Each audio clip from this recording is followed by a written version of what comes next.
Eu tenho uma relação quase umbilical com este carro, fruto da amizade que o meu avô Francisco tinha, que era representante da Alba em Lisboa, que tinha com o António Augusto Martins Pereira e com o Comendador Augusto Martins Pereira, com os dois. E eu, desde miúdo, me lembro de estar na fábrica em Albergaria, enquanto eles estavam reunidos, eu estava sentado neste carro a viajar na fábrica. Portanto, eu tenho uma relação muito próxima com este carro desde miúdo. O meu nome é Francisco Lemos Ferreira, tenho 57 anos e venho falar-vos sobre os automóveis Alba, nomeadamente o OT 1054, que é propriedade dos herdeiros de António Augusto Lemos Martins Pereira, que foi o criador deste automóvel. A Fundição Alba foi criada em 1921, completou 100 anos no ano passado. Era uma fábrica metalúrgica de ponta em Portugal durante 60, 70 anos, até aproximadamente ao 25 de Abril. Este automóvel foi criado nessa fábrica por iniciativa de António Augusto. Falou com o seu avô, ele que era também um entusiasta de automóveis, e pediu-lhe se podia construir um automóvel na fábrica. O avô disse-lhe que sim, com o compromisso de ele não correr em provas de velocidade. Daí, António Augusto Martins Pereira, quando começou a criar o carro, tinha um amigo, Francisco Corte Real Pereira, que foi o grande piloto da Alba. Os dois, conjuntamente com Ângelo Oliveira Costa, do Porto, começaram a idealizar este automóvel que está aqui atrás, com base num Fiat 1100 que foi adquirido pelo António Augusto em 1950. Começaram inicialmente por reduzir o comprimento do chassi, baixar o centro de gravidade e reduzir-lhe o peso. Recuaram também o motor, de forma ao carro ficar mais equilibrado. A carroceria, que está aqui em alumínio, estampado, foi inicialmente elaborada no Porto e acabada na fábrica da Albergaria.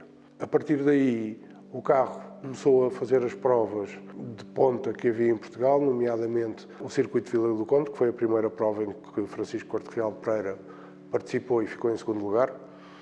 Nesse mesmo ano, correu em Monsanto, no Circuito de Monsanto, onde também ficou em segundo lugar e, por fim, em 1953 também, ganhou a primeira taça Cidade do Porto, no Circuito Internacional do Porto. Com o FAP a falhar por todos os lados, Corte Real Pereira foi o primeiro a chegar com o Alba e, a partir desse momento, o automóvel Alba começou a ser falado no país, que ninguém o conhecia, não é?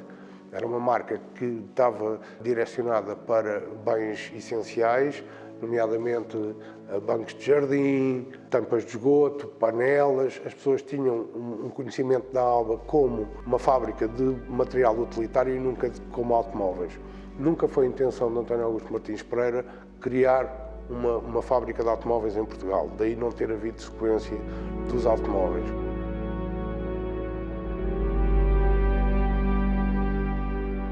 Em 1954, o ACP muda a categoria dos motores e a cilindrada que este carro tinha, que era a categoria entre 750 e 1100, teve que ser alterada.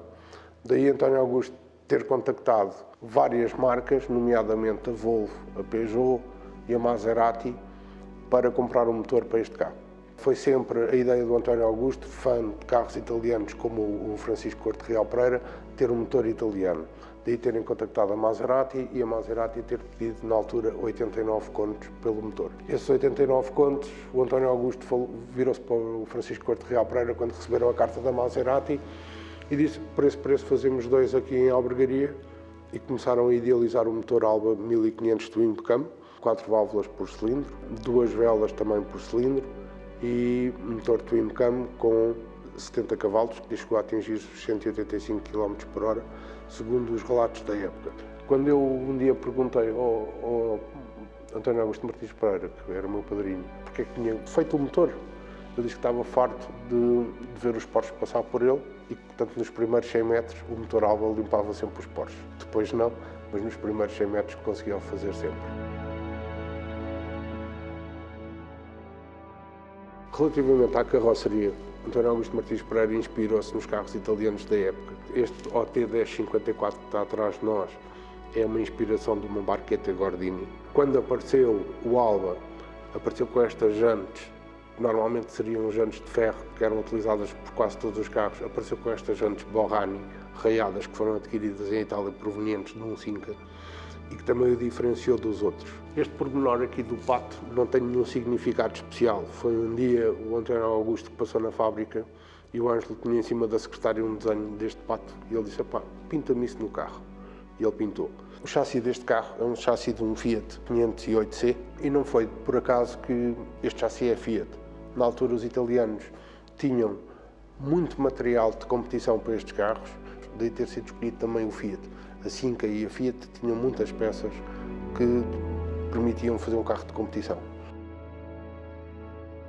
O Alba que está atrás de nós, fruto do entusiasmo de 3 pessoas, António Augusto Martins Pereira, Francisco Corte Real Pereira e Ângela Oliveira e Costa, foi na realidade o único carro inteiramente português a correr em provas dos anos 50.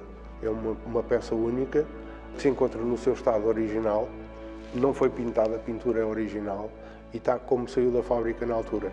Esta cor amarela, quando eu questionei o António Augusto Martins Pereira porque é que tinha sido esta cor foi aproveitada da pintura das cadeiras do cinema da Albergaria à Velha, que tinha sido construído e que tinha sobrado, e ele gostava desta cor, e as cadeiras do cinema eram desta cor e ficaram com esta cor.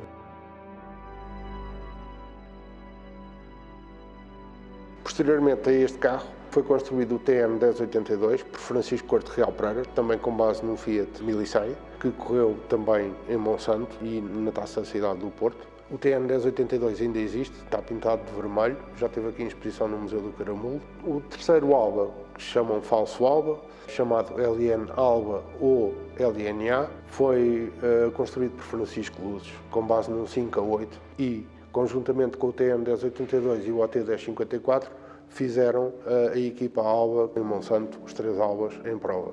O quarto Alba, o LA 1118, foi também feito por Francisco Corte Real Pereira, sempre com o nome Alba, apesar de não ter tido a participação do António Augusto, por amizade teve sempre o nome Alba, porque a configuração do carro acabava sempre por ser a mesma. O último carro que pode ser considerado um Alba, que tem uma carroceria Alba, é o NS 1239, que é um chassi de Dima. Foi encontrado pelo José Luís Martins Pereira, o Zé Lu, em Redinha, Pombal, há uns anos atrás. Teve-o em albergaria, foi vendido e está agora a ser recuperado, mas provavelmente terá a configuração do Dima, do DM, que lhe deu origem e não ficará como Alba.